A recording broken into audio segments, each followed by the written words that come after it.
Students, कैसे हैं सभी। देखिए, आज जो हम टॉपिक करने जा रहे हैं वेरी इंपॉर्टेंट टॉपिक है। एग्जाम बेस से यहाँ से क्वेश्चंस आपके पास में 100% यहाँ से क्वेश्चन जरूर बनता है। कंपटीशन के हिसाब से भी यहाँ से क्वेश्चन पूछा जाता है। थ्योरेटिकल क्वेश्चन है, वेरी इजी है, अंडरस्टैंडिंग का टॉपिक है, इसलिए ध्यान से सुनना है, इसको अच्छे से सुनना और अपने साथ में अपने नोट्स में भी इसको अच्छे से नोट कर लेना, ताकि आगे पढ़ने के लिए फ्यूचर में आप इसको अच्छे से लिखा हुआ पढ़ के समझ सकें इसको। ठीक है, तो देखिए हमारे पास में सबसे पहले आज जो टॉपिक बात कर रहे हैं हम, सबसे पहले डाइलेक्ट्रिक जो है वो डाइलेक्ट्रिक होता क्या है। ठीक है, क्या होते हैं डाइलेक्ट्रिक, आपने नाम बहुत बार सुना है, आपने जो है फर्स्ट यूनिट से जो है फर्स्ट चैप्टर से आपने जो है डाइलेक्ट्रिक हमने बताया था डाइलेक्ट्रिक क्या होता है। वहाँ पे हमने बात की थी इंसुलेटर्स के अंदर, डाइलेक्ट्रिक्स के अंदर डाइलेक्ट्रिक कांस्टेंट की बात की थी। वहाँ पे हमने डाइलेक्ट्रिक कांस्टेंट हमने क्या बताया था कि जब भी आपके पास में अगर आप क्या ले रहे हैं, दो चार्जेस को अगर आपने कहाँ रखा था, एट ए स्मॉल डिस्टेंस के पर रखा था एयर के अंदर, तो वहाँ पे यानी उनके बीच में चार्जेस के बीच में जो डिस्टेंस होती है वो क्या है, एयर थी। तो वहाँ पे हमने क्या लिखा था, 1/4πε0 Q1 Q2 अपॉन r², इनके बीच का फोर्स ये आता था।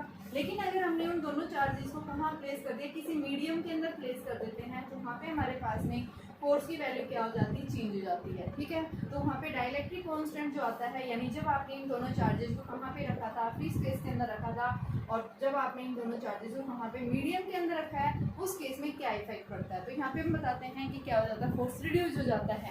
तो सिमिलर हमारे पास में यहाँ डाइलेक्ट्रिक की जो बात कर रहे हैं वो डाइलेक्ट्रिक देखो होता क्या है। यहाँ पे देखिए हमने पढ़ा था भाई कंडक्टर्स क्या होते हैं, कैपेसिटर होता है। जैसे मैंने स्फेरिकल कैपेसिटर बताया था, स्फेरिकल कंडक्टर्स बताए थे। स्फेरिकल कंडक्टर के केस में क्या बताया था, इनकी कैपेसिटेंस क्या होती है, वेरी लो होती है। क्यों? क्योंकि दूसरी प्लेट जो होती है वो कहाँ होती है, इन्फिनिटी के पर।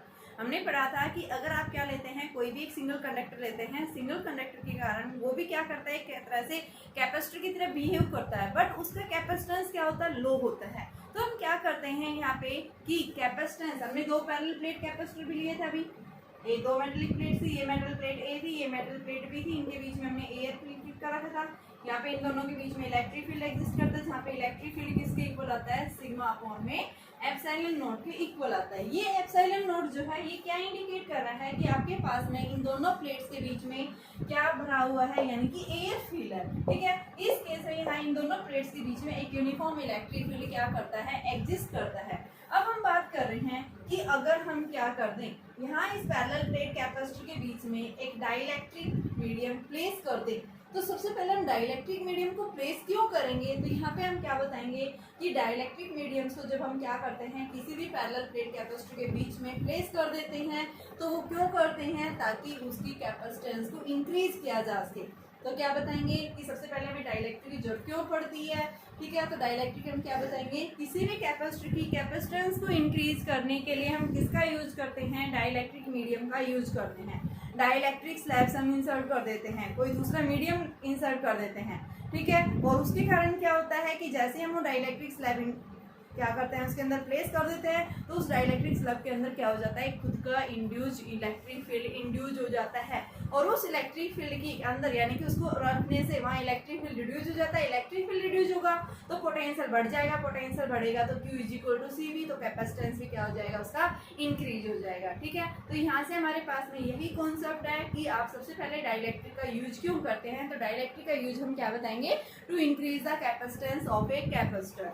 ठीक है, किसी भी कैपेसिटेंस का क्या करने, किसी भी कैपेसिटर का कैपेसिटेंस को इंक्रीज करने के लिए हम किसी भी कैपेसिटर के बीच में अगर क्या करते हैं, डाइलेक्ट्रिक स्लैब एक डाइलेक्ट्रिक इंसर्ट कर देते हैं, तो उसका कैपेसिटेंस क्या हो जाता है, इंक्रीज हो जाता है। ठीक है, अब बात आती है कि डाइलेक्ट्रिक होते क्या है। डाइलेक्ट्रिक आपने नाम सुने होंगे, insulators are also known as the dielectrics.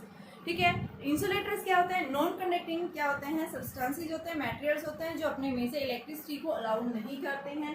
अगर हम उनके अक्रॉस क्या करते हैं, एक स्ट्रॉन्ग इलेक्ट्रिक फील्ड अप्लाई करते हैं, तो क्या करते हैं, कुछ इलेक्ट्रिक इफेक्ट को शो करते हैं, यानी इस तरह के मटेरियल्स को हम क्या बताते हैं, क्या है वो, डाइलेक्ट्रिक। तो यहाँ पे हम क्या बताएंगे, सबसे पहले डाइलेक्ट्रिक जो है वो क्या होते हैं, तो क्या बताएंगे कि these are those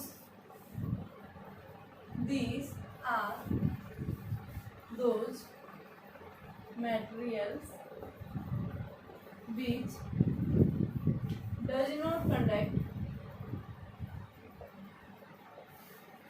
क्यों नहीं कंडक्ट होते, क्योंकि इनके अंदर जो इलेक्ट्रॉन्स होते हैं वो फ्री नहीं होते। मेटल्स के केस में क्या होते हैं, फ्री इलेक्ट्रॉन्स प्रेजेंट होते हैं। ठीक है, तो वहाँ पे क्या हो जाता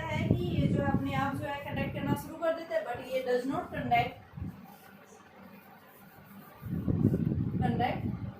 but allow some electric effects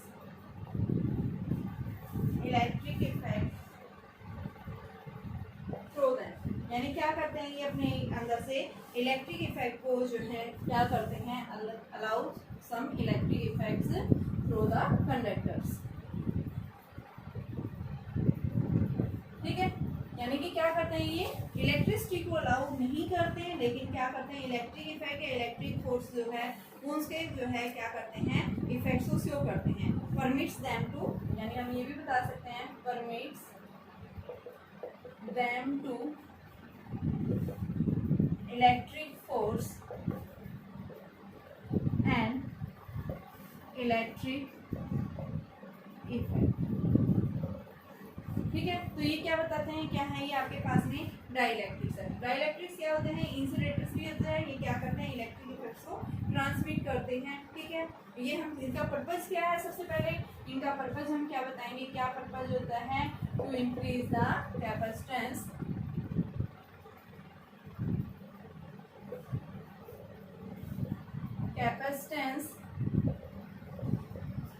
of a capacitor, इसलिए हम इसको क्या करते हैं यूज करते हैं।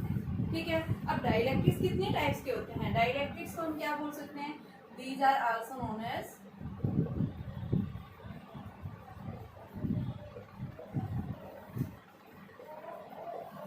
इंसुलेटर्स। ठीक है, अब क्या बताएंगे टाइप्स, डाइलेक्ट्रिक्स जो है दो टाइप्स के होते हैं, एक आपके पास में होते हैं नॉन पोलर डाइलेक्ट्रिक्स, दूसरे होते हैं पोलर डाइलेक्ट्रिक्स। तो सबसे पहले हम बात करते हैं non polar and polar dielectrics. Non polar के अंदर क्या होता है, देखो नॉन पोलर डाइलेक्ट्रिक्स ऐसे डाइलेक्ट्रिक्स होते हैं जिनके अंदर क्या होता है कि जिनके पॉजिटिव चार्जेस जो है वो क्या करते हैं सेंटर ऑफ नेगेटिव चार्ज के साथ में कोइंसाइड करते हैं। तो क्या बताएंगे, these are the dielectrics which coincides with the centre of positive charge with centre of negative charge. तो यहाँ पे इसकी डेफिनेशन लिखो, these are dielectrics whose center of positive charge coincides with center of negative charge।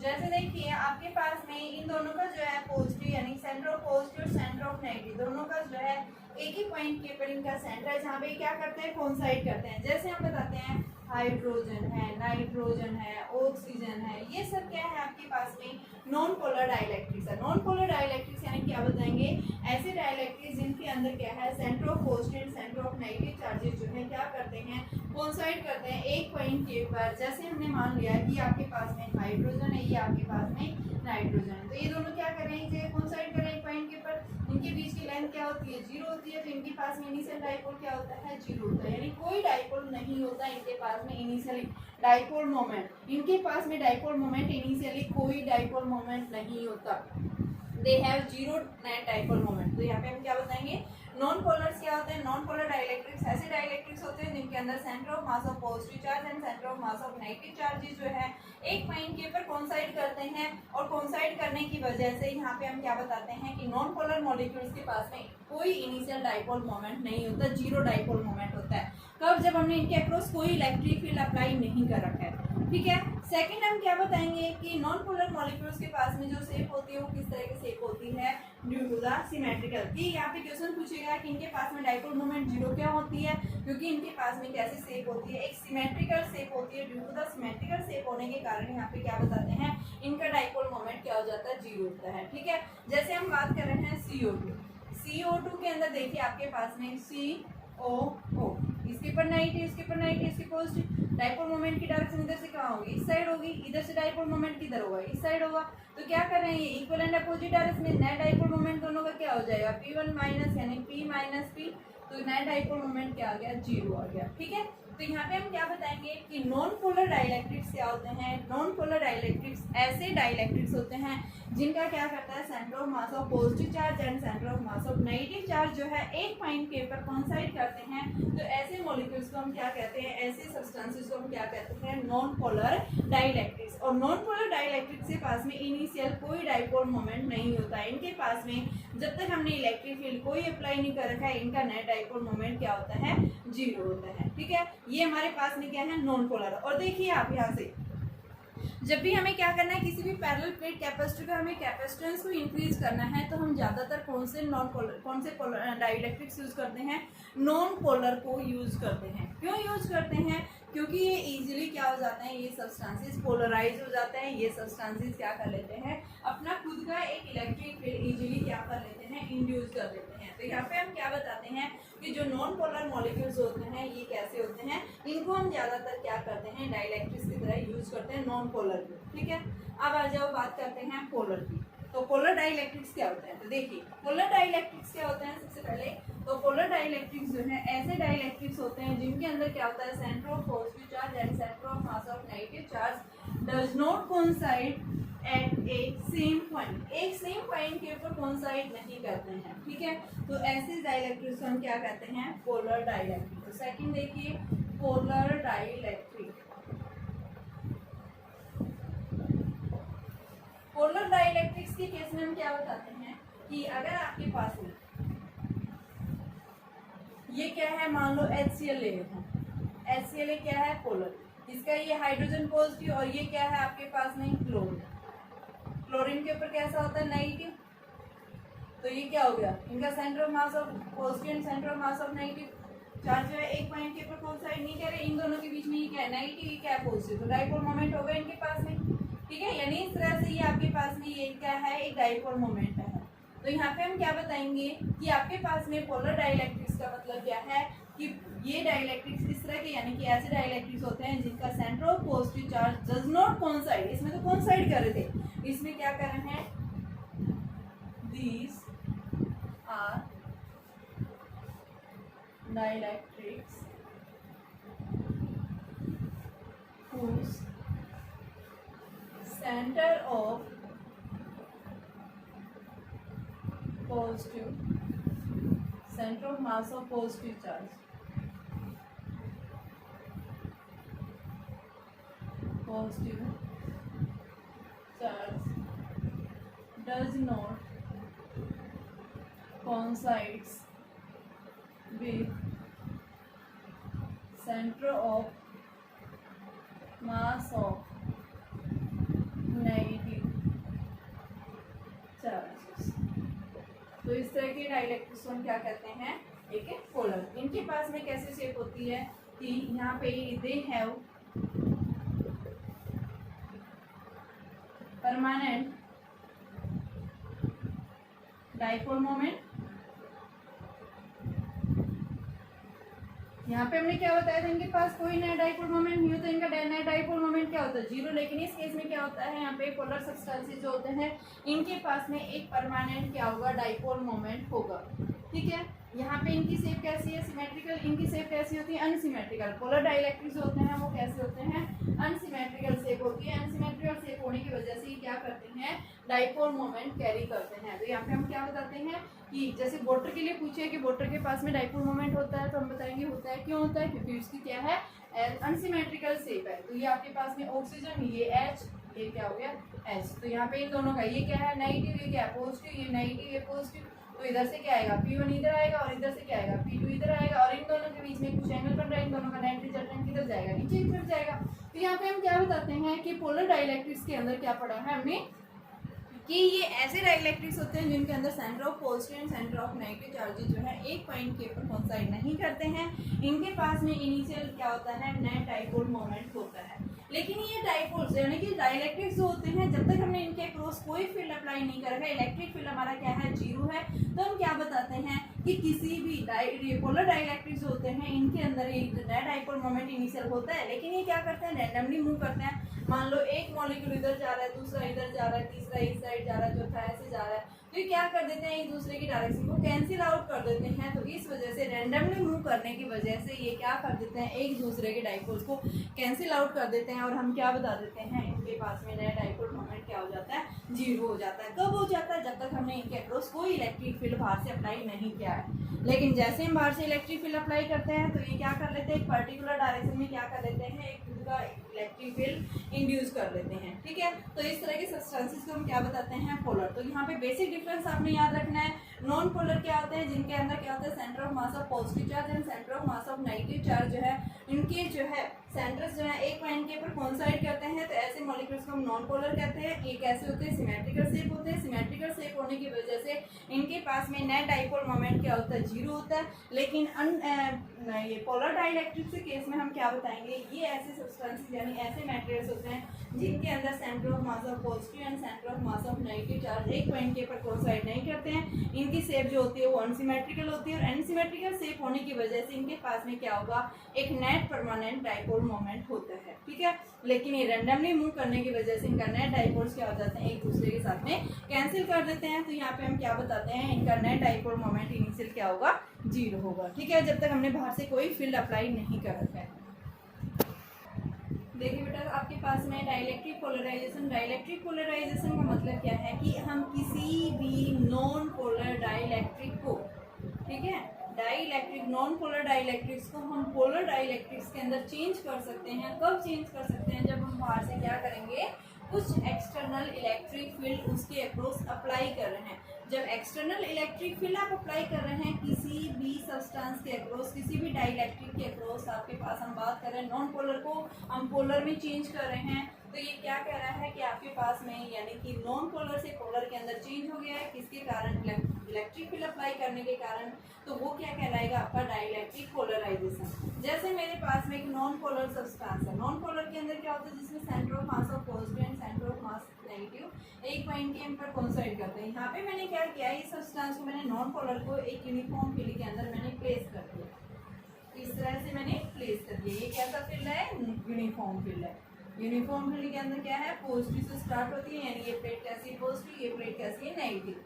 ठीक है, जैसे हम इसको प्लेस करते हैं तो क्या होता है, इलेक्ट्रिक फील्ड जो है यहाँ पे क्या करेगा कि इसके अंदर जो भी पार्टिकल्स यानी जो मॉलिक्यूल्स प्रेजेंट है उसके ऊपर ये इलेक्ट्रिक फील्ड क्या करेगी, फोर्स डालेगी, इलेक्ट्रिक फोर्स डालेगी। उस फोर्स के कारण जो है इसके अंदर यानी इस नॉन पोलर सब्सटेंस के अंदर, ये कैसा था, एक नॉन पोलर डाइलेक्ट्रिक है, इस नॉन पोलर डाइलेक्ट्रिक के अंदर पॉजिटिव नेगेटिव दोनों चार्जेस प्रेजेंट है। तो क्या करेगा, इलेक्ट्रिक फील्ड इसके ऊपर फोर्स डालेगा। फोर्स के कारण इसका जो पॉजिटिव चार्ज है, ये पॉजिटिव चार्ज इलेक्ट्रिक फील्ड की डायरेक्शन की तरफ क्या हो जाएगा, शिफ्ट हो जाएगा, और जो नेगेटिव चार्ज है ये इलेक्ट्रिक फील्ड से अपोजिट डायरेक्शन में शिफ्ट होगा। तो क्या बता रहा है कि जैसे हम किसी भी नॉन पोलर सब्सटेंस को क्या हम प्लेस कर रहे हैं, यूनिफॉर्म फील्ड के अंदर प्लेस करेंगे, तो ये क्या हो जाएगा कि इलेक्ट्रिक फील्ड क्या करेगा, उस नॉन पोलर सब्सटेंस के अंदर जो भी मॉलिक्यूल्स प्रेजेंट है, पॉजिटिव नेगेटिव चार्जेस प्रेजेंट है, उनके ऊपर इलेक्ट्रिक फोर्स डालेगा, और उस इलेक्ट्रिक फोर्स के कारण ये क्या करेंगे, पॉजिटिव नेगेटिव चार्जेस जो है मूवमेंट करना शुरू कर देते हैं। तो पॉजिटिव चार्ज किधर शिफ्ट होंगे, इलेक्ट्रिक फील्ड की डायरेक्शन के अलॉन्ग, और नेगेटिव चार्ज किधर शिफ्ट होंगे,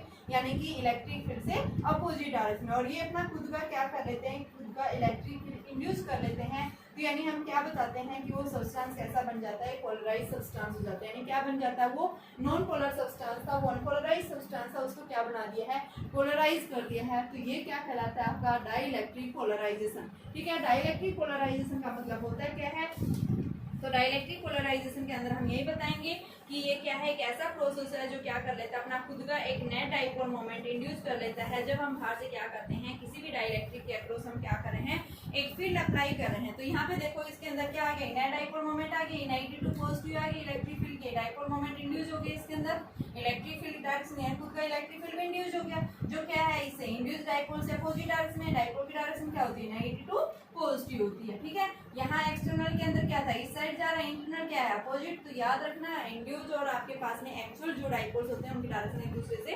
अपोजिट होती है। तो यानी हम क्या बताते हैं, डाइइलेक्ट्रिक पोलराइजेशन होता क्या है, पोलराइजेशन का मतलब क्या है। तो पोलराइजेशन का मतलब यही है कि जब आप किसी भी अनपोलराइज सब्सटेंस को या किसी भी डाइइलेक्ट्रिक को आप क्या कर देते हैं, पोलराइज कर देते हैं। तो पोलराइज करते हैं अगर हम उस डाइइलेक्ट्रिक के अक्रॉस क्या करते हैं, बाहर से कुछ एक्सटर्नल फील्ड अप्लाई करते हैं और उस एक्सटर्नल फील्ड के कारण वो अपना खुद का एक डाइपोल मोमेंट क्या कर लेता है, इंड्यूस कर लेता है। यहाँ पे इनिशियल डाइपोल मोमेंट क्या था, नॉन पोलर का 0 था, लेकिन जैसे हमने बाहर फील्ड के अंदर रखा इसको, तो बाहर से जैसे हमने एक्सटर्नल फील्ड अप्लाई किया तो क्या करेगा, ये फील्ड इसके ऊपर फोर्स डालेगा और फोर्स डालने की वजह से ये क्या करेंगे, यानी इनके ऊपर एक टॉर्क लगेगा। टॉर्क लगने की वजह से ये क्या करना शुरू कर देते हैं, रोटेट करना, घूमना, ओरिएंट करना शुरू कर देते हैं। ये एक्सपेंड होना शुरू हो जाएंगे। तो ये पॉजिटिव चार्ज इलेक्ट्रिक फील्ड की तरफ जाएगा और नेगेटिव चार्ज इलेक्ट्रिक फील्ड से अपोजिट डायरेक्शन में क्या करना शुरू कर देते हैं, मूवमेंट करना शुरू कर देते हैं। तो यहाँ पे क्या जाता है, एक साइड यानी कि जो भी कंडक्टर, जो भी डाइइलेक्ट्रिक था, उस डाइइलेक्ट्रिक की एक साइड यानी एक सरफेस की तरफ पॉजिटिव चार्ज, एक सरफेस की तरफ नेगेटिव चार्ज। तो यानी एक साइड नेगेटिव, एक साइड पॉजिटिव चार्ज इंड्यूस हो गया। तो यानी क्या कर लिया इन्होंने, अपना खुद का ही डाइपोल मोमेंट क्रिएट कर लिया है। तो यानी कि डाइपोल मोमेंट क्रिएट किस कारण से हुआ है, ये किसने करवाया है, एक्सटर्नल इलेक्ट्रिक फील्ड ने।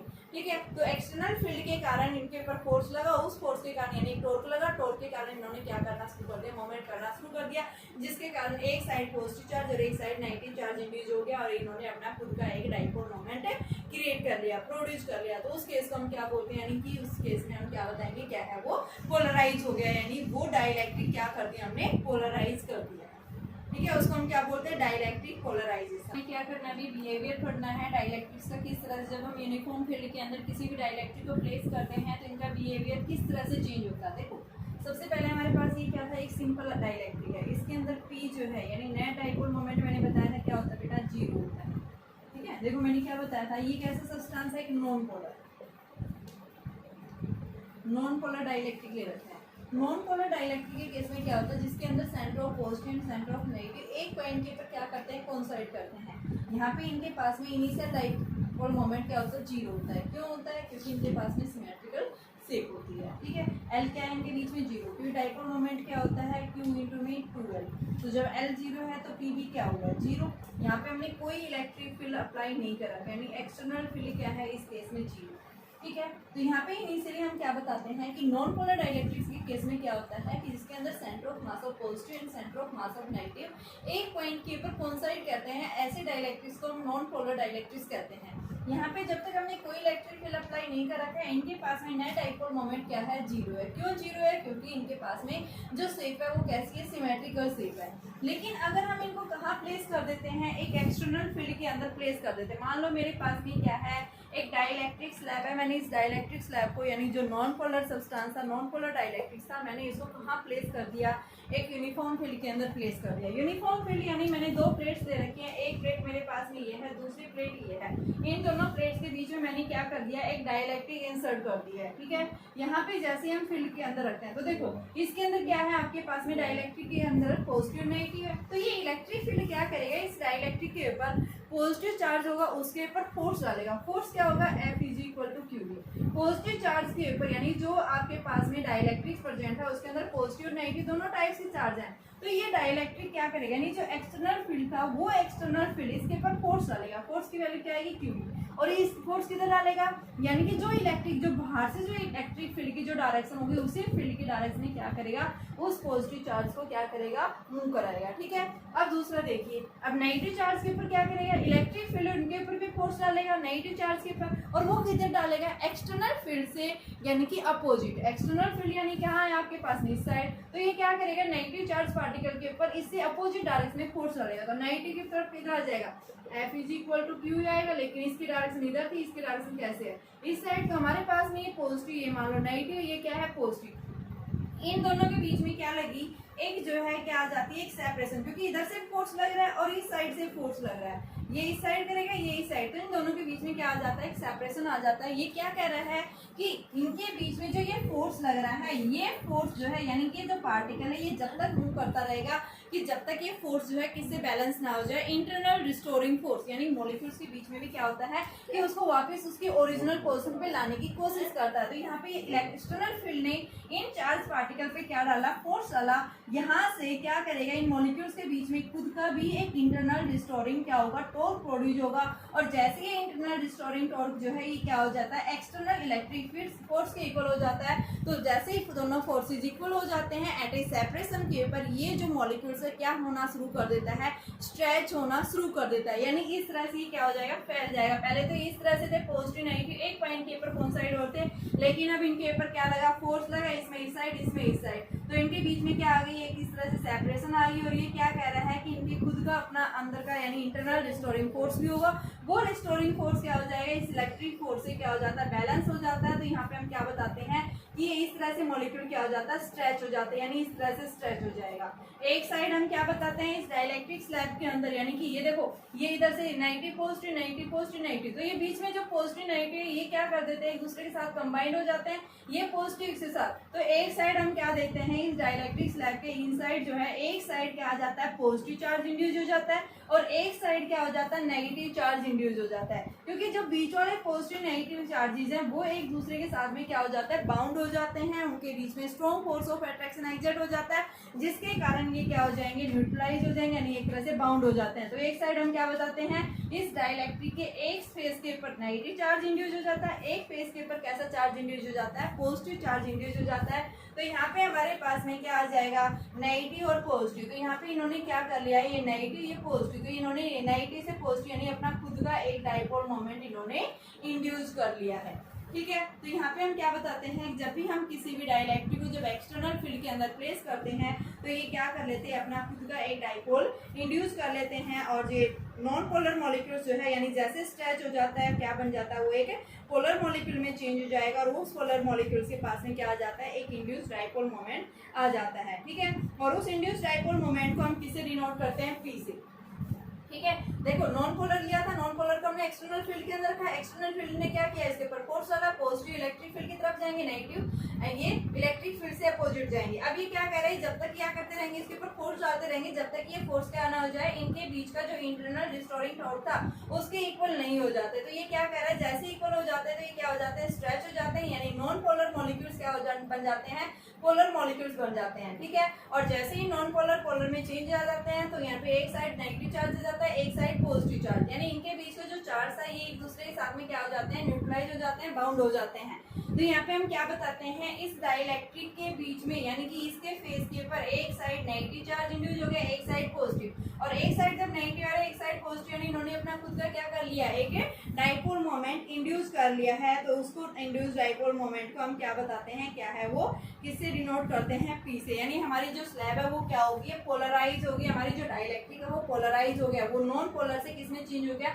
पोलर में चेंज हो गया। तो इस प्रोसेस को हम क्या बोलते हैं, क्या है वो, पोलराइजेशन है। ठीक है, अब नेक्स्ट अगर आपसे पूछे कि अगर भाई हमने यहाँ से एक्सटर्नल फील्ड को रिमूव कर दिया तो बताओ क्या इफेक्ट पड़ेगा। तो यहाँ पे हम बताएंगे जब तक यहाँ पे फील्ड रखा हुआ है जब तक ये डाइलेक्ट्रिक क्या होगा, पोलराइज होगा। आपने जैसे इस डाइलेक्ट्रिक स्लैब को यहाँ से रिमूव कर देते हैं क्या हो जाएगा, ये फिर से जो है अनपोलराइज हो जाएगी। ठीक है, यानी कि आप क्या बताएंगे, जब तक कि हमने इस डाइलेक्ट्रिक को यहाँ पे किसके अंदर रखा हुआ है, एक पोलराइजर यानी कि एक्सटर्नल फील्ड के अंदर रखा हुआ है अनपोलराइज ये डाइलेक्ट्रिक स्लैब को, तभी ये पोलराइज होगी। अगर यहाँ से आपने फील्ड को रिमूव कर दिया तो ये वापस क्या हो जाती है, अनपोलराइज हो जाती है, वापस ये क्या हो जाता है, पोलर से किसमें चेंज हो जाएगा, नॉन पोलर के अंदर चेंज हो जाएगा। ठीक है, डिसअपियर हो जाता है, यानी कि डाइपोल मोमेंट भी इनका क्या हो जाता है, जीरो हो जाता है। ठीक है, तो नॉन पोलर जो मॉलिक्यूल्स है वो रिमेन्स क्या रहेगा कि जब तक आपने इलेक्ट्रिक फील्ड अप्लाई कर रखा है जब तक वो नॉन पोलर से पोलर में चेंज होगा, लेकिन जैसे ही फील्ड को रिमूव कर दिया तो वापस वो नॉन पोलर में आ जाता है, उसका डाइपोल मोमेंट क्या हो जाएगा, जीरो हो जाएगा। ठीक है, अब यहाँ से पूछता है कि जब आपने यहाँ पे इसको प्लेस किया है तो इसके इलेक्ट्रिक फील्ड पे क्या इफेक्ट पड़ेगा। तो अब हमें क्या करना है, इलेक्ट्रिक फील्ड। तो देखिए बेटा हमने बताया ये डाइलेक्ट्रिक स्लैब क्या हो गया, पोलराइज हो गया। पोलराइज देखो यहाँ बाहर एक्सटर्नल फील्ड ई था, इसके अंदर क्या हो गया, देखो इस साइड पॉजिटिव इस साइड नेगेटिव, तो इसने अपना खुद का एक इंड्यूस मोमेंट क्या कर लिया, इंड्यूस कर लिया। ठीक है, पोलराइज हो गई है। तो इस पोलराइज स्लैब का जो इलेक्ट्रिक फील्ड आएगा वो क्या आएगा, ईपी इज इक्वल टू क्या पढ़ा था, सिग्मा अपॉन में एप्सिलॉन नॉट। ठीक है, यहाँ से आप क्या लेंगे, देखो एप्सिलॉन की जगह ये क्या है, मीडियम की बात कर रहे हैं, क्योंकि यहाँ पे हमने किसकी बात कर रहे हैं, डाइलेक्ट्रिक स्लैब ले रहे हैं। तो इस डाइलेक्ट्रिक स्लैब के केस में यहाँ पे इलेक्ट्रिकल परमिटिविटी की जगह आप एप्सिलॉन एम रखिए। ठीक है, अब हम एप्सिलॉन एम की वैल्यू को कैसे निकालेंगे, तो इसकी वैल्यू को निकालने के, देखो आपने डाइलेक्ट्रिक कांस्टेंट पढ़ा था कि जब हम किसी भी डाइलेक्ट्रिक कांस्टेंट की वैल्यू क्या होती है, K is equal to epsilon not upon epsilon M upon में एप्सिलॉन नॉट। डाइलेक्ट्रिक कांस्टेंट हमने ये पढ़ा है, तो यहाँ से क्या आ गया, epsilon M is equal to K epsilon not. ठीक है, तो यहाँ से हम इसकी वैल्यू पुट कर देंगे, Ep is equal to sigma upon में K एप्सिलॉन नॉट। और ये बेटा क्या होता है, ओरिजिनल, यहाँ पे इन प्लेट्स के बीच में जो आपके पास ओरिजिनल इलेक्ट्रिक फील्ड था सिग्मा अपॉन एप्सिलॉन नॉट था, ये ओरिजिनल फील्ड था, ये क्या हो गया, इंड्यूस हो गया उस केस में। तो यहाँ पे Ep की वैल्यू क्या आ जाएगी आपके पास में, यानी कि E नॉट बाई K। तो यहाँ पे हम क्या बताएंगे कि यहाँ पे जो इलेक्ट्रिक फील्ड जो है वो क्या हो जाता है, रिड्यूस हो जाता है, कितना, 1/k टाइम्स। जब भी हम किसी भी सब्सटेंस को जब पोलराइज करते हैं तो इलेक्ट्रिक फील्ड क्या हो जाता है, रिड्यूस हो जाता है। कितना रिड्यूस होता है, 1/k टाइम्स जो है ओरिजिनल फील्ड से क्या हो जाएगी, वैल्यू रिड्यूस हो जाएगी।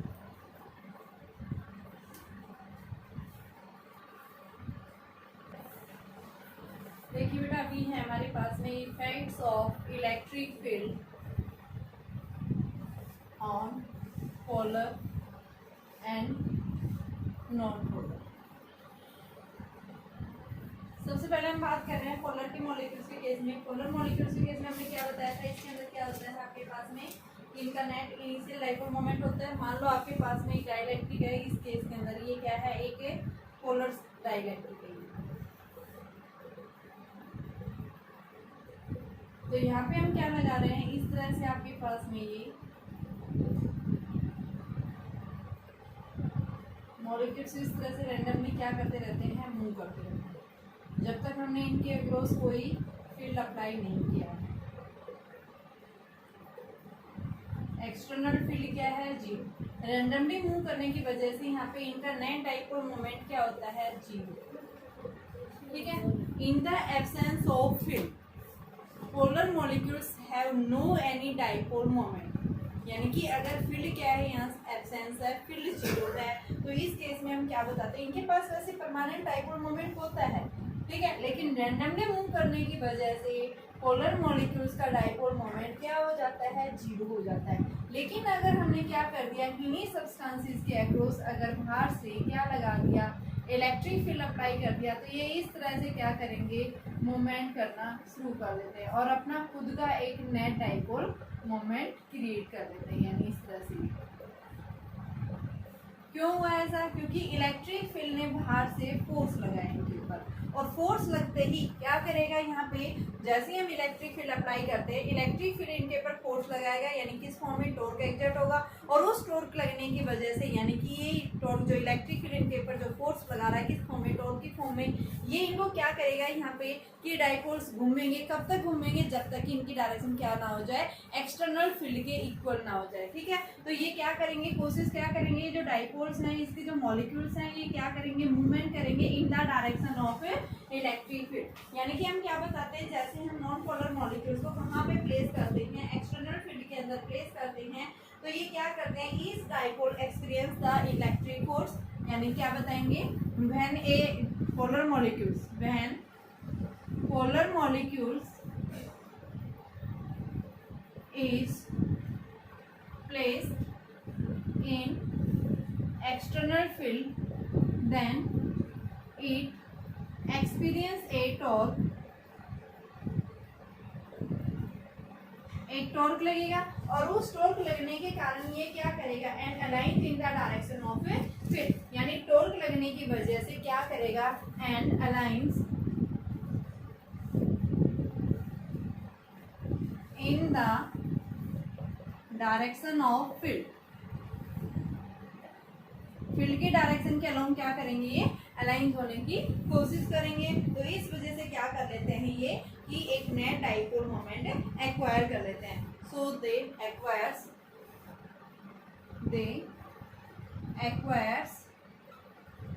ए नेट डाइपोल मोमेंट। कब अक्वायर किया? जब हमने बाहर से एक्सटर्नल फील्ड अप्लाई किया, ये एक्सटर्नल फील्ड हमने अप्लाई किया है, ठीक है। और उस फील्ड के कारण इनके ऊपर टॉर्क लगा, टॉर्क क्या करेगा? इनको लाइंस करेगा किस डायरेक्शन में? इलेक्ट्रिक फील्ड के डायरेक्शन के अंदर। और ये मॉलिक्यूल्स क्या हो जाते हैं? आपके एक नेट डाइपोल मोमेंट एक्वायर कर लेते हैं। तो यानी कि इस तरह से हमने एक्सटर्नल फील्ड का जो हमने किसके ऊपर, पोलर डाइलेक्ट्रिक्स के ऊपर इफेक्ट पड़ा है, बताया है। इसी तरह से हम नॉन पोलर के केस में देखेंगे। नॉन पोलर के केस में देखिए, in case of non polar, non polar में मान लो ये पॉजिटिव और नेगेटिव थे, अभी मैंने बताया था। बाहर से हम क्या करते हैं? इनके क्रॉस इलेक्ट्रिक फील्ड अप्लाई करते हैं। तो फील्ड जैसे ही लगाते हैं तो क्या हो जाता है? ये मॉलिक्यूल्स भी क्या हो जाएंगे? यहाँ पे इलेक्ट्रिक फील्ड इनके ऊपर, यानी कि नॉन पोलर के अंदर पॉजिटिव नेगेटिव इनके पास इनिशियल डाइपोल मोमेंट क्या था? 0 था, ठीक है, जब तक हमने कोई खास फील्ड। लेकिन जैसे ही हम फील्ड अप्लाई करते हैं तो फील्ड अप्लाई करते ही ये क्या कर लेते हैं? एक पर्टिकुलर डायरेक्शन में जो है, यानी कि पॉजिटिव चार्ज जो है इस साइड जाएगा और नेगेटिव चार्ज इस साइड, और ये अपना खुद का एक इलेक्ट्रिक फील्ड इंड्यूस कर देते हैं, ठीक है। यहाँ पे इनके पास में क्या जाता है? नेट डाइपोल मोमेंट इंड्यूस हो जाएगा, ठीक है।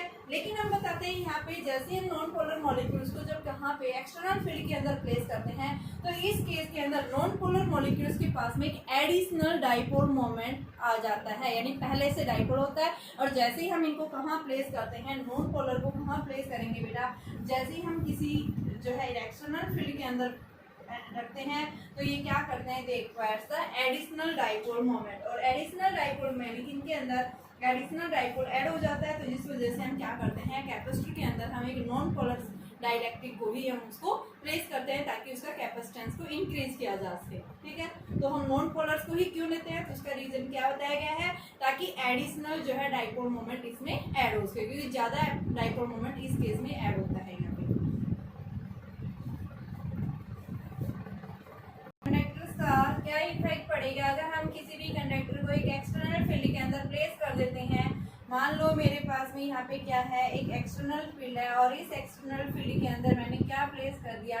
एक कंडक्टर प्लेस कर दिया। ये क्या है भाई? हमारे पास में एक कंडक्टर है, क्या बताएंगे? ये कंडक्टर है। जैसे ही हम कंडक्टर को प्लेस करते हैं, कंडक्टर के अंदर क्या होते हैं? लार्ज नंबर ऑफ इलेक्ट्रॉन्स होते हैं प्रेजेंट, जो कैसे होते हैं? फ्रीली होते हैं। जैसे ही हम इसको इसके अंदर रखेंगे तो इलेक्ट्रिक फील्ड इनके ऊपर क्या डालेगा? फोर्स डालेगा, और फोर्स डाल दे क्या हो जाएगा? यहाँ पे एक साइड जो है पॉजिटिव चार्ज इंड्यूस हो जाता है और एक साइड क्या आएगा? नेगेटिव चार्ज इंड्यूस हो जाता है। तो ये अपना खुद का एक इलेक्ट्रिक फील्ड इंड्यूस कर लेते हैं, किससे? एक्सटर्नल फील्ड से। एक्सटर्नल फील्ड की डायरेक्शन इस साइड है, इस इंटरनल की क्या हो जाएगी? इस साइड, इंड्यूस फील्ड की। अब ये क्या कह रहा है? इस कंडक्टर के इनसाइड जो इलेक्ट्रिक फील्ड इंड्यूस हुआ है, ये जब तक इंड्यूस होता रहेगा जब तक कि ये क्या ना हो जाए? एक्सटर्नल फील्ड के इक्वल नहीं हो जाता, ठीक है। जैसे ही दोनों इक्वल हो जाते हैं उस केस में हम क्या बताते हैं कि इसके इनसाइड जो जितना फील्ड अंदर है, बाहर है, उतना ही कहाँ हो जाएगा? अंदर इंड्यूस हो जाएगा। तो नेट जो है हम क्या बताते हैं कि आपके पास में जैसे ही आप किसी भी कंडक्टर को प्लेस करते हैं तो नेट इलेक्ट्रिक फील्ड जो है इस कंडक्टर के इनसाइड क्या हो जाता है?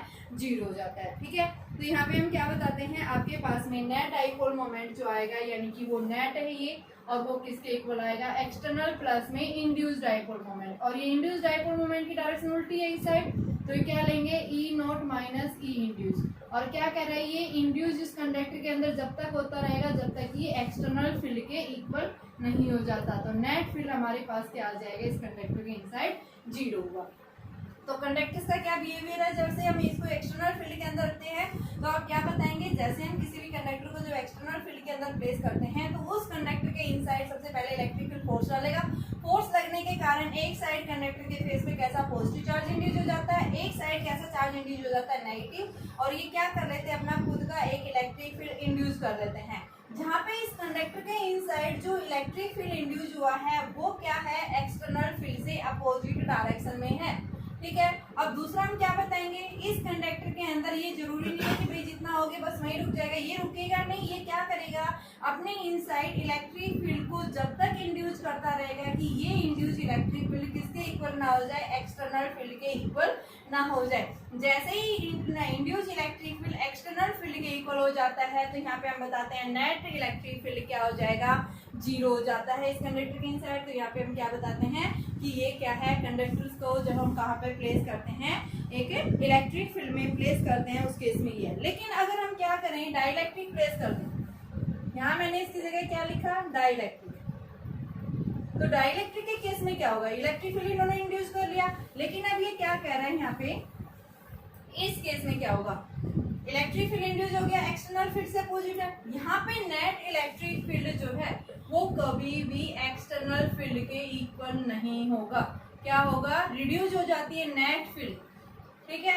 यहाँ पे इसकी वैल्यू जो है ये कभी भी एक्सटर्नल फील्ड के इक्वल नहीं होती, ये क्या कर लेता है, नेट डाइपोल मोमेंट रिड्यूस कर लेता है। लेकिन इस केस में हम क्या बताते हैं कि ये कभी भी जो है एक्सटर्नल फील्ड के बराबर जो है इलेक्ट्रिक फील्ड इंड्यूस नहीं होगा। इसके इनसाइड कभी भी इलेक्ट्रिक फील्ड जो है वो जीरो पॉसिबल नहीं है। किस केस में, ये जब हमने डाइलेक्ट्रिक प्लेस किया। कंडक्टर के केस में पॉसिबल है क्योंकि वहाँ पे large number of free electrons present होते हैं, बट डाइलेक्ट्रिक के केस में इतने ज़्यादा फ्री इलेक्ट्रॉन्स नहीं होते। क्या होते हैं, ये टाइटली बाउंड होते हैं। तो यहाँ पे क्या करा है, इन्होंने अपना खुद का एक इलेक्ट्रिक फील्ड इंड्यूस कर लिया एक्सटर्नल फील्ड से, लेकिन इनकी वैल्यू कभी भी एक्सटर्नल फील्ड के बराबर इक्वल नहीं हो सकती। तो यहाँ पे नेट जो फील्ड बचेगा वो क्या हो जाएगा कि जो आपके पास एक्सटर्नल फील्ड था उसमें से हम इंड्यूस्ड इलेक्ट्रिक फील्ड का क्या कर देंगे, डिफरेंस कर देंगे। तो हमारे पास नेट इलेक्ट्रिक फील्ड जो आएगा उसकी वैल्यू क्या हो जाती है, रिड्यूस हो जाती है। तो यहाँ पे हम क्या बताएंगे, क्या कंक्लूजन निकालेंगे कि जैसे हम किसी भी डाइलेक्ट्रिक स्लैब को कहाँ प्लेस करते हैं, एक यूनिफॉर्म फील्ड के अंदर प्लेस करते हैं, तो वहाँ पे आपके पास में नेट फील्ड जो है हमेशा क्या हो जाएगा, रिड्यूस हो जाएगा। जीरो कभी पॉसिबल नहीं है, बट क्या हो जाता है, वो हमेशा रिड्यूस हो जाता है, ठीक है। अब देखिए एटॉमिक या मॉलिक्यूलर पोलराइजेबिलिटी क्या होती है। तो यहाँ पे क्या करा, जितना ज्यादा हम फील्ड अप्लाई करेंगे सब्सटेंस क्या होगा, उतना ज्यादा पोलराइज होगा। तो यानी कि आपके पास में जो डाइपोल मोमेंट इंड्यूस हुआ है, ये डाइपोल मोमेंट इंड्यूस हुआ, तो ये इंड्यूस डाइपोल मोमेंट जो है वो डायरेक्टली प्रोपोर्शनल है किसके, एक्सटर्नल इलेक्ट्रिक फील्ड के। जितना ज्यादा इलेक्ट्रिक फील्ड अप्लाई करेंगे क्या होगा, वहाँ पे इतना ही ज्यादा इंड्यूस डाइपोल मोमेंट होगा, ठीक है। तो यहाँ से इस प्रोपोर्शनल को हटाते हैं तो इसकी जगह एक कांस्टेंट और साथ में अल्फा आ जाता है, और इसको हम क्या लेते हैं, ये अल्फा क्या कहलाता है, alpha is known as molecular polarizability. ये डेफिनेशन पूछी हुई है एग्जाम में, मॉलिक्यूलर पोलराइजेबिलिटी, ठीक है। तो यहाँ से अल्फा क्या आ जाएगा, पी अपॉन में एप्सिलॉन नॉट ई नॉट। ये हमारे पास में फॉर्मूला बनता है किसका, मॉलिक्यूलर पोलराइजेबिलिटी का। इसके लिए डायमेंशनल फॉर्मूला एसआई यूनिट क्या होगी, तो एसआई यूनिट निकाल लो इसकी। तो देखिए एसआई यूनिट क्या होगी इसकी, SI unit of alpha, alpha is equal to P upon में एप्सिलॉन नॉट ई। पी क्या है यहाँ पे, डाइपोल मोमेंट। डाइपोल मोमेंट क्या होता है, Q into two L. Q के लिए क्या होता है, चार्ज है, ये कूलम यूनिट होती है, और एल के लिए मीटर, तो ये कूलम मीटर। एप्सिलॉन नॉट क्या पढ़ा था आपने, एफ आर स्क्वायर, यानी F is equal to Q1 Q2 upon में epsilon naught R square, 4 pi constant होता है, तो ये क्या आ गया, कूलम स्क्वायर, और यहाँ एप्सिलॉन ऊपर चला जाएगा एफ। तो ये आपके पास newton inverse metre inverse square, और इलेक्ट्रिक फील्ड क्या आ गया, न्यूटन एफ आई क्यूब, तो कूलम इनवर्स। तो ये हमारे पास बन गया, कूलम से एक कूलम ये कैंसिल, एक कूलम से ये कैंसिल, ठीक है। तो ये न्यूटन से न्यूटन कैंसिल, और ये ऊपर जाएगा तो क्या बच गया, ये मीटर क्यूब। तो मॉलिक्यूलर पोलराइजेबिलिटी की यूनिट जो है वो क्या है, मीटर क्यूब। तो यहाँ पे आप क्या बताएंगे कि डाइपोल मोमेंट इंड्यूस होता है per unit volume, dipole moment induce per unit volume is known as the polarizability भी बता सकते हैं। तो यहाँ पे आपके पास अल्फा ये क्या है, पर यूनिट पोलराइजेबिलिटी डेंसिटी बोल सकते हैं, या इंड्यूस डाइपोल मोमेंट, या आपके पास में जो इंड्यूस सरफेस चार्ज डेंसिटी उस फॉर्म में भी हम इसको डिनोट कर सकते हैं। बेटा अभी हमें क्या निकालना है, रिड्यूस इलेक्ट्रिक फील्ड। इसके लिए हमने क्या लिखा है, ये हमारे पास में डाइलेक्ट्रिक स्लैब है। जैसे हम इसको एक्सटर्नल फील्ड के अंदर रख रहे हैं तो डाइलेक्ट्रिक स्लैब क्या होगी, पोलराइज होगी। एक साइड नेगेटिव चार्ज इंड्यूस हो गया, एक साइड पॉजिटिव चार्ज इंड्यूस हो गया, और इसका खुद का अपना एक इंड्यूस डाइपोल मोमेंट आ गया है। ये आपके पास में इंड्यूस डाइपोल मोमेंट है, ठीक है। तो यहाँ पे हम क्या बताते हैं, जैसे हम डाइलेक्ट्रिक स्लैब को किसी भी एक्सटर्नल फील्ड के अंदर प्लेस करते हैं तो इस डाइलेक्ट्रिक स्लैब के अंदर कभी भी इलेक्ट्रिक फील्ड जीरो नहीं होता, क्या हो जाता है, रिड्यूस हो जाता है। तो यहाँ पे हमारे पास में ये क्या है, रिड्यूस इलेक्ट्रिक फील्ड है।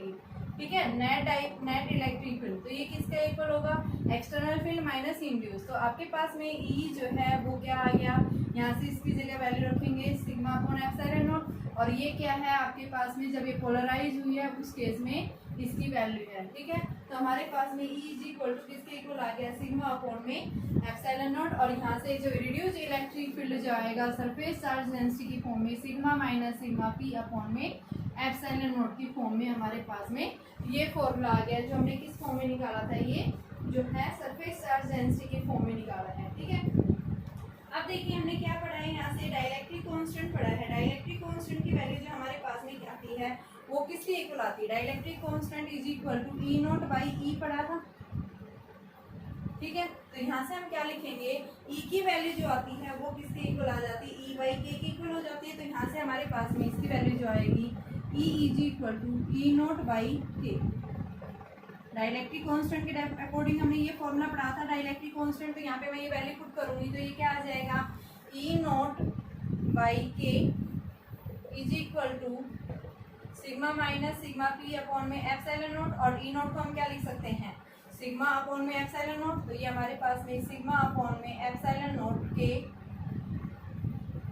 Sigma minus sigma P upon epsilon naught से एप्सिलॉन नॉट कैंसिल, और ये बेटा हमारे पास में क्या आ गया, sigma by K is equal to sigma minus sigma P upon में जो है ये वैल्यू आती है। ठीक है, तो यहाँ से हमें क्या निकालना था, सिग्मा पी निकालना है, तो ये सिग्मा पी की वैल्यू को हम निकाल सकते हैं। तो आपके पास में क्या आ गया, sigma by K is equal to sigma minus sigma P आ गया। तो सिग्मा पी की वैल्यू हमें निकालना है, तो सिग्मा पी किसके इक्वल आ गया, यानी कि सिग्मा माइनस सिग्मा बाई के। सिग्मा को बाहर ले लो तो आपके पास में क्या आ गया, यहाँ से मैं इधर लिख रही हूँ sigma P is equal to sigma into में 1 माइनस 1 बाई के। तो ये हमारे पास में एक फॉर्मूला आ गया, इसको आप इसकी फॉर्म में लिख सकते हैं, सिग्मा जो है वो क्या होता है क्यू बाई ए की फॉर्म में। ठीक है, तो ये हमने किसकी फॉर्म में निकाला है, जब हमारी स्लैब क्या हो गई, पोलराइज हो गई है, तो सरफेस चार्ज डेंसिटी जो है पोलराइज जब हुई है वो किसके इक्वल आएगी, तो 1 माइनस 1 बाई के आप देख रहे हैं क्या होगी, रिड्यूस हो गई है। ठीक है, तो के माइनस 1 अपॉन में के इक्वल सिग्मा के फॉर्म में भी आप दिखा सकते हैं। ठीक है, कुछ नहीं किया हमने, सबसे पहले देखो यहाँ पे ओरिजिनल फील्ड था दोनों प्लेट्स के बीच में सिग्मा अपॉन एप्सिलॉन नॉट, जैसे हमने डाइलेक्ट्रिक स्लैब रखी ये इसके अंदर क्या हो गया, इलेक्ट्रिक फील्ड इंड्यूस हो गया, उसकी वैल्यू क्या है, sigma P upon epsilon not इसके बीच में। ठीक है, तो ई नेट जो है हमारे पास ई नॉट माइनस ई इंड्यूस, तो इसकी वैल्यू पुट कर दी है। यहाँ से हमने डाइलेक्ट्रिक कांस्टेंट का डेफिनेशन अभी पहले निकाली थी थोड़ी देर पहले, ई नॉट बाई ई की वैल्यू आ गई, और यहाँ से हमने वैल्यू पुट कर दी। ठीक है, इसकी जगह उठा के वैल्यू रख दी और सिग्मा पी निकाल दी यहाँ से।